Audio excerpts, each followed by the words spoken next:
I am Iron Man. The suit and I are one. You're from Earth. I'm from Earth. I'm from Missouri. Yeah, that's on Earth, dipshit. And what do you say to your other nickname, the Merchant of Death? That's not bad. When it comes to showing off, there's none better than the MCU's undisputed king of sass, Tony Stark. Who just saved your magical ass? Me. He's got tons of scenes to prove my point, and I'm going to show you them right now in my top 25 Ironman Flexes in the movies, Volume 2. I had a great idea, Tony, but my suit is more advanced in every way. How'd you solve the icing problem? Icing problem. Might want to look into it.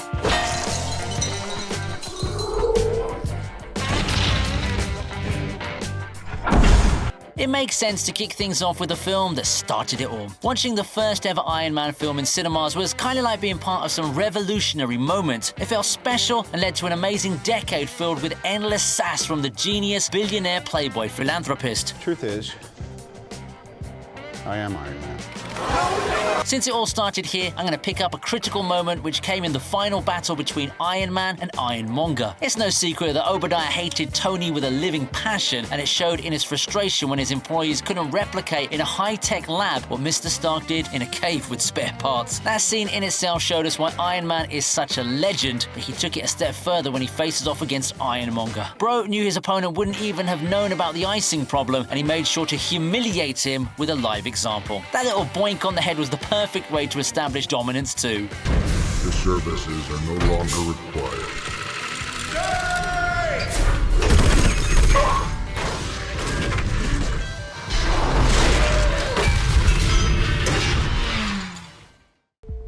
My father is the reason you're alive. The reason I'm alive is because you had a shot, you took it, you missed. There are many ways to show your enemies down, and they don't always need to involve physical violence. Take Tony Stark, for example. He just needs to use a random joke and it'll land harder than a plasma cannon. The truth. All I have to do is sit here and watch as the world will consume you. Where will you be watching the world consume me from? That's right. A prison cell. I'll send you a bar of soap. For reference, let me divert your attention to his little chat with Ivan in Iron Man 2. It's his first time meeting the man after their little encounter at the racecourse, and oh boy, he sure didn't hold back. Ivan really thought he was going to have this little moment of victory talking about his dad and stuff, but Tony pulled an Uno reverse and violated him with sheer mockery. It's bad enough to remind him that he failed to defeat his briefcase suit, and on top of that, he even offered to send a bar of soap to Ivan in prison. Now that's a low blow, and yeah, I most definitely mean it as a pun. Where do guys like Ivan even get the nerve to challenge Iron Man? I barely understood what he was trying to say too. Bro sounded like a wannabe mumble rapper. She's right. The party's over. Then again, the party was over for me like an hour and a half ago. The after party starts in 15 minutes. Let me ask you this one time. What master do you serve? What master do I serve? What am I supposed to say, Jesus? You're from Earth. I'm from Earth. I'm from Missouri. Yeah, that's on Earth, dipshit. What are you hassling us for? What Iron Man is to the Avengers, Star-Lord is to the Guardians of the Galaxy. Their personality traits are quite similar if you think about it. The main difference is probably the fact that Tony Stark is richer than God. Now, there's no amount of money in the world that can buy you wit, but even then, Iron Man one-ups Peter Quill in one of the most hilarious face-offs I've seen in the MCU. I'm gonna ask you this one time. Where is Gamora? Yeah, I'll do you one better. Who's Gamora? Apart from the chaotic fighting, the part where Tony schools Star-Lord for not knowing his geography was top-notch humor, and that was a pretty nasty insult for a PG-13 film. It wasn't just words though. I still think about what would have happened to Drax if he actually used that plasma cannon on him. Also, let's not forget the iconic "Who is Gamora" line. And I know Drax made it memorable, but it was Tony's question that made him seem authoritative in the first place. Tell me where the girl is, or I swear to you, I'm gonna French fry this little freak. Let's do it. You shoot my guy and I'll blast him. Let's go. Do it, Quill. I can take it. No, he can't take it. She's right, you can't. Oh yeah, you don't. Anything else, boss? I'm good. No, I'll be just another minute. I lost both the kids in the divorce. That's no. The toughest battles are often in the household, and it's perfectly shown in this little standoff Tony has against Pepper. Of course, it's not like a spiteful encounter, although I can't give 100% clarity on Gwyneth Paltrow's expressions here. I thought you two didn't get along. No, that's not thought so. It's just me you don't care for. It's somewhat awkward, as you've got Happy and Natasha both striking off their employer because Pepper has taken over as CEO. The main appeal of this scene is the fact that Tony Stark has lost control of his own company to the woman he ends up marrying. Kinda sounds like an ugly divorce, and Robert Downey Jr. conveys that emotion perfectly when he says he's lost the kids in the process. I mean, technically speaking, Pepper would still need to answer to Tony because he owns the company, but I guess the writers wanted to give her a small girl boss moment. Didn't work though, because Iron Man managed to steal the limelight anyway. I am Iron Man. The suit and I are one. To turn over the Iron Man suit would be to turn over myself, which is tantamount to indentured servitude or prostitution, depending on what state you're in. Can't have it. I tried to bench you, you refused. Unlike everyone else in your life, I don't work for you. And due to that fact, we're now in a flying donut, billions of miles from Earth with no backup. It's always a pleasure to see two great actors engaging with each other in the same film, and there's none better than Robert Downey Jr. and Benedict Cumberbatch during their intense argument in Infinity War. Who just saved your magical ass? Me. I seriously don't know how you fit your head into that helmet. I've always maintained that the two actors have some beef behind the scenes because of the whole Sherlock situation, and we can see that energy translating into hostility as they take some unpleasant jabs at each other. Of course, it's not like Iron Man is just going to let a magician one-up him, so he reminds him of the fact that he saved his life. However, my personal favourite is when Doctor Strange tries to act high and mighty by saying he doesn't work for Tony, but then adds the fact that they're all in a flying donut millions of miles away from Earth because of that very reason. It's like he's got his responses ready before his opponent can even finish speaking. Whatever point is, things change. Our oath to protect the Time Stone cannot change. And this stone may be the best chance we have against them. So conversely, it may also be his best chance against us. So if we don't do our jobs. What is your job exactly besides making balloon animals?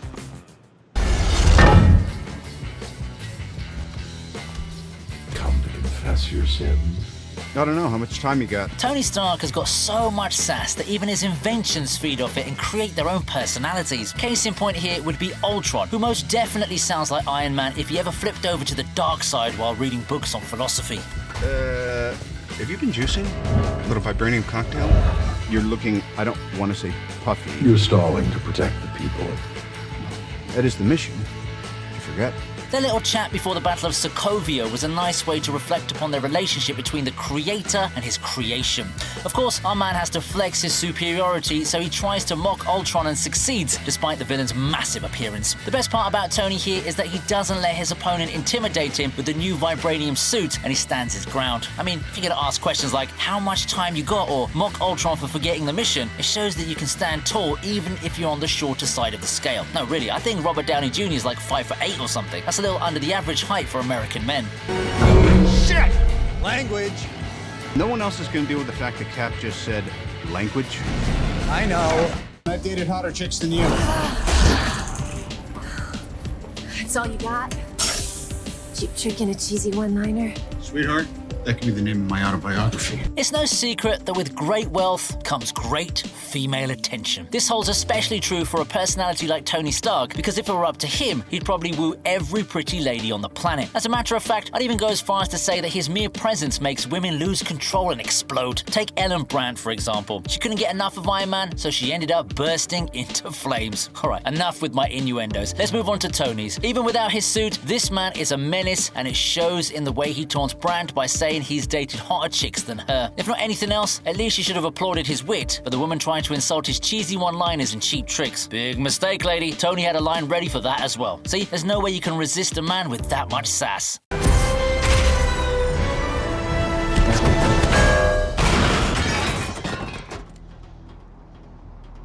Whatever.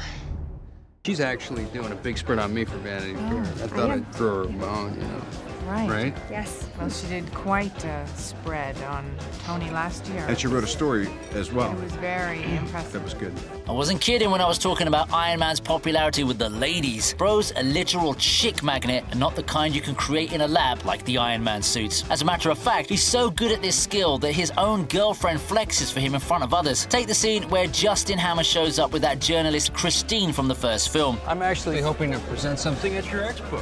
Well, if you invent something that works, I'll make sure I get you a slot.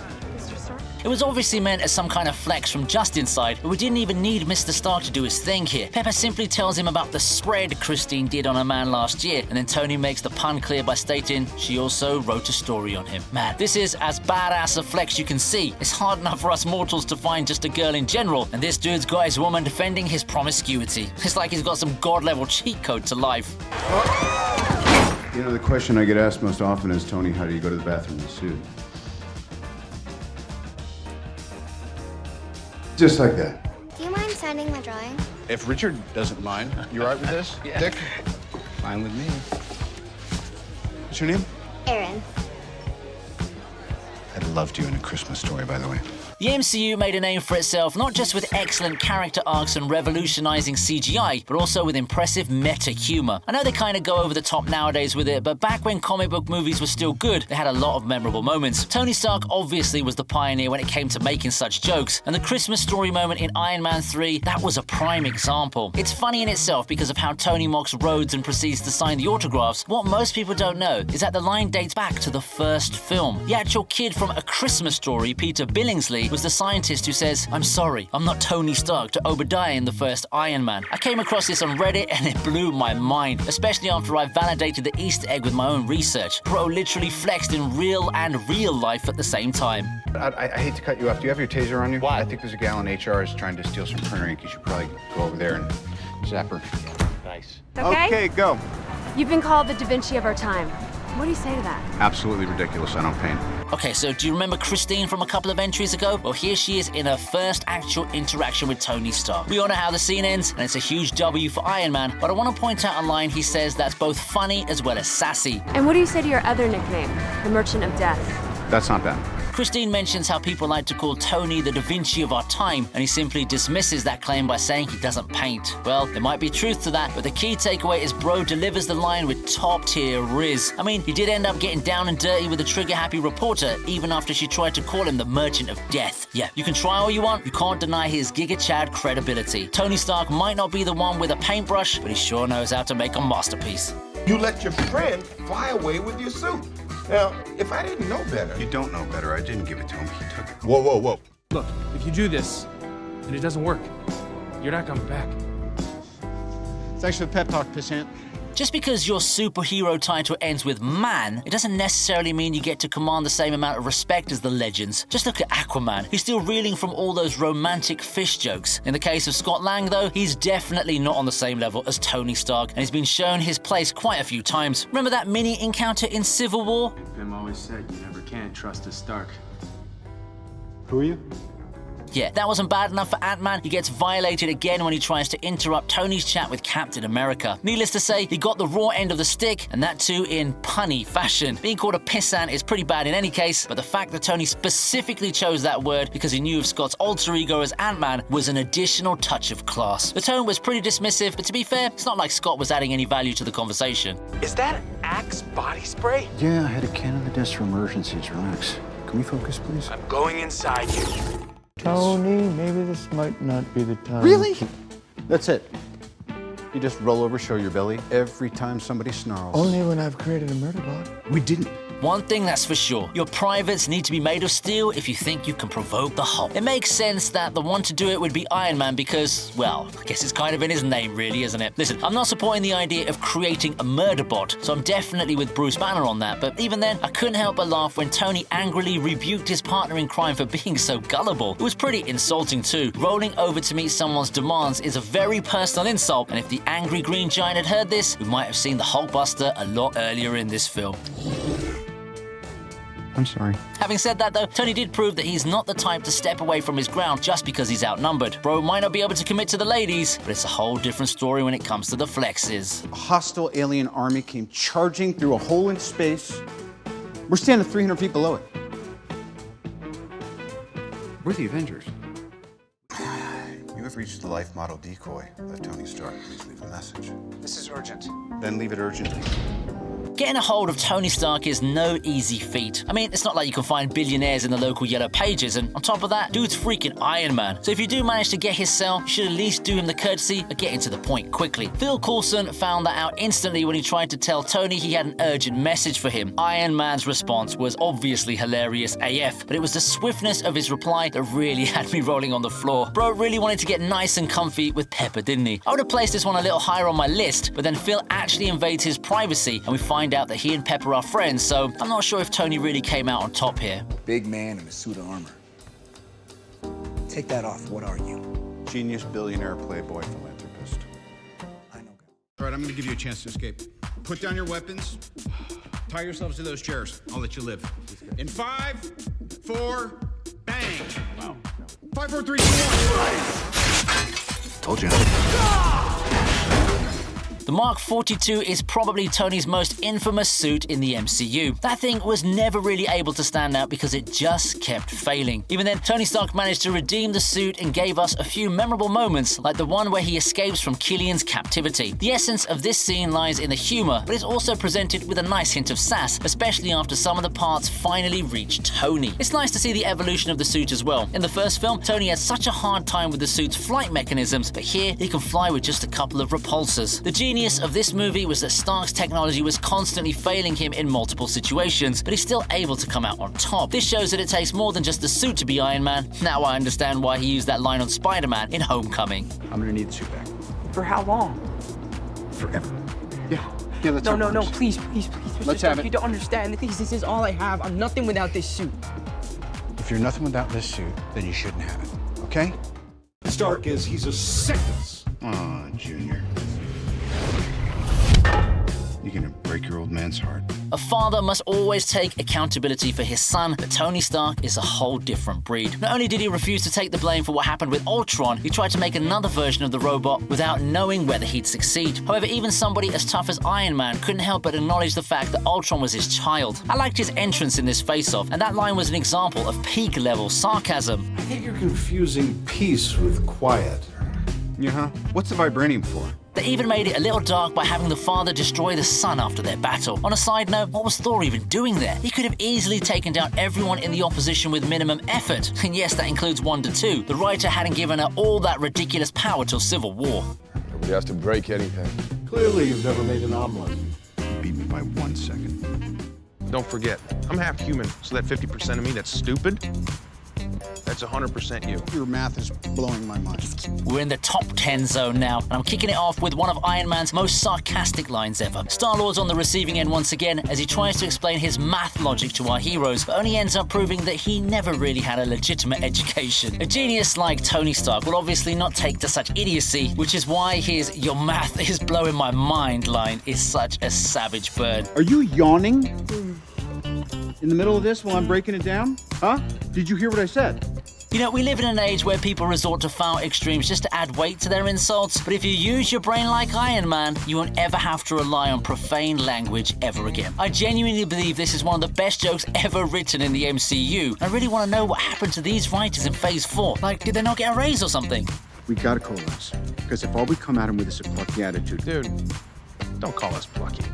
We don't know what it means. See, Happy is hoping to get bumped up to asset management. He was before head of security, and before that he was just a driver. It was a private conversation. Iron Man takes the cake even if he's only around for a few minutes in another superheroes movie. The fact that the superhero in question is Spider-Man only goes on to show how much of a commercial juggernaut Tony Stark was for the MCU. None of this would have happened if you would just listen to me. If you even cared, you'd actually be here.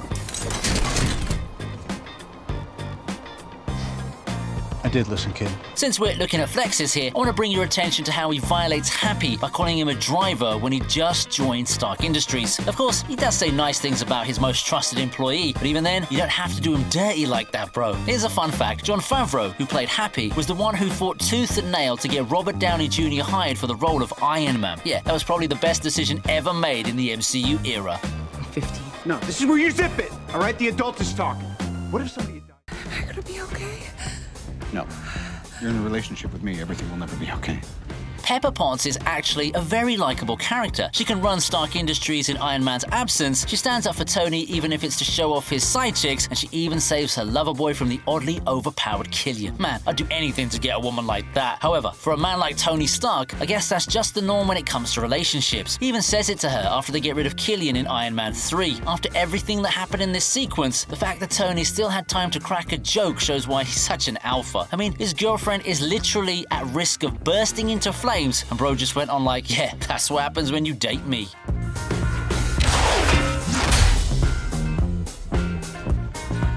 I'm the best. My name is Tony Stark, and I'm not afraid of you. I know you're a coward, so I've decided that you just died, pal. I'm gonna come get the body. We all love Batman, don't we? In my personal opinion, he's the best character from the DC universe, and it's mostly because of how calculated he is. Bruce Wayne hides his face behind a mask and lives in a Batcave just so he can avoid the villains coming to his home. Iron Man, on the other hand... Here's my home address. 10880 Malibu Point, 90265. I'll leave the door unlocked. That's what you wanted, right? Fill me. Well, he reveals his true identity and even hands out his personal address in front of a live audience. I mean, he's fought guys like Thor, the Hulk, and Thanos, so people like the Mandarin wouldn't really be a threat to him. However, what I loved about this scene was the dialogue. The way he openly told the Mandarin that he's coming to get his body sent chills down my spine. And of course, the added sass came when he smashed that reporter's phone and told him to send the bill. It was like a hat trick of flexes. Nailed it. Yeah, you really killed the glass. I was aiming for the bulb. You can't hit a bulb at this distance.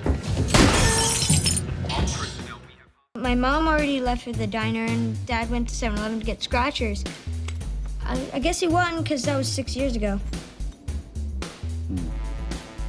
Which happens, dads leave. No need to be a pussy about it. Here's what I need.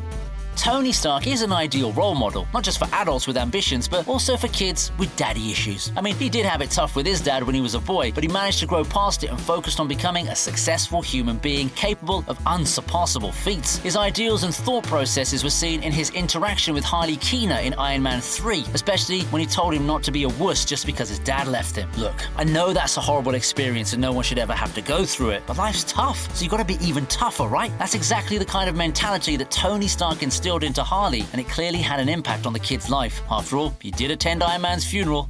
If I was building Iron Man and War Machine... It's Iron Patriot now. That's way cooler. No, it's not.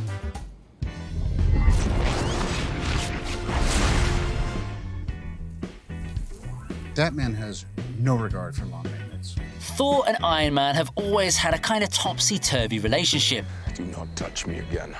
Then don't take my stuff. But they never really had an intense bond like the one Tony shared with Steve Rogers or even Bruce Banner. However, one thing's for sure, Iron Man would always find a way to flex on the God of Thunder. I know I've mentioned the Shakespeare in the Park moment in my previous videos, but today I'm going to talk about Tony's comments on Thor's lawn maintenance skills. Sure, it looks epic and stuff, but his transportation method does leave our heroes with a messy garden, and Iron Man held nothing back on his comments. Also, he and Captain America were already roasting Thor because of the Mjolnir situation with Vision, so this just made it funnier. Be right back.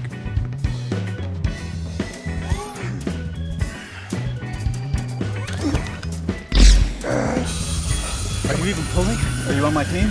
Just represent, pull. I don't like it. What, Rock of Ages giving up so easily? I don't remember it being that easy. This guy packs a wallet. Still, you are pretty spry for an older fellow.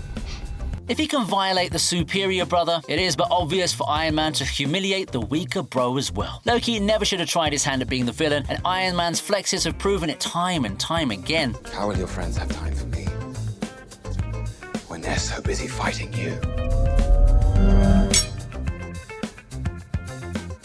I know the God of Mischief was winning the fight against Captain America, but come on, it's probably just a little stronger than Arnold Schwarzenegger. It was Iron Man who showed him his place, and even called him Rock of Ages for added insult after they captured Loki. There's just something about the acting that enhances this scene, and that's exactly why nobody else can ever replace Robert Downey Jr. What just happened? Please tell me nobody kissed me. And I'm a huge fan of the way you lose control, turn into an enormous green rage monster. Thanks. People might fear Bruce Banner because of his anger issues, but Tony Stark feels otherwise. No surprises. Ow! Hey, Nothing? As a matter of fact, he even went on to praise how Bruce loses control of himself and transforms into the Hulk. It was such an abrupt statement, but still managed to land, and once again, it's all because of the acting here. It was pretty funny to see Iron Man trying to provoke the Hulk too, but it's the line delivery that totally sells the scene to me. Honestly speaking, I'd love to see Tony trying to have a conversation with the angry Hulk. Yeah, that's right, I'm not talking about that softie they introduced in Endgame. He's not the real Hulk in my eyes. Agent Romanoff, you miss me?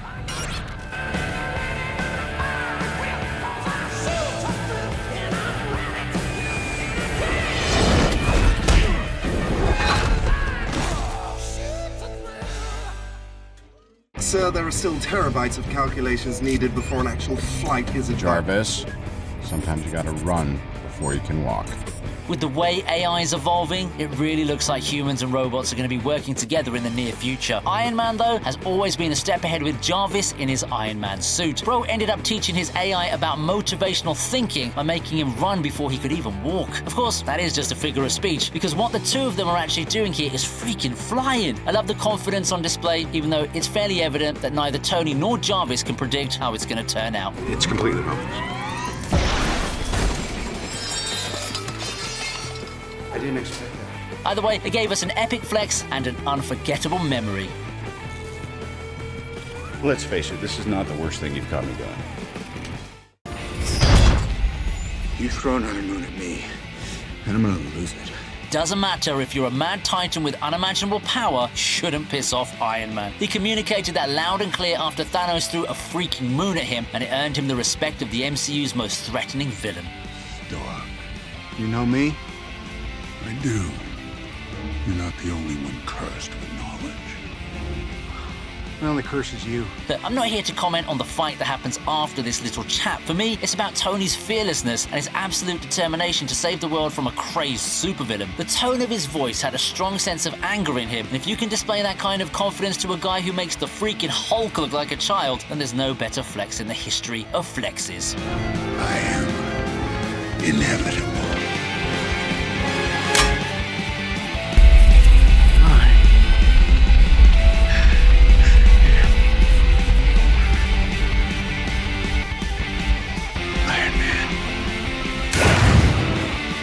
Hope you liked the video. Please subscribe to the TV Regent, and here's another one I know you're going to enjoy.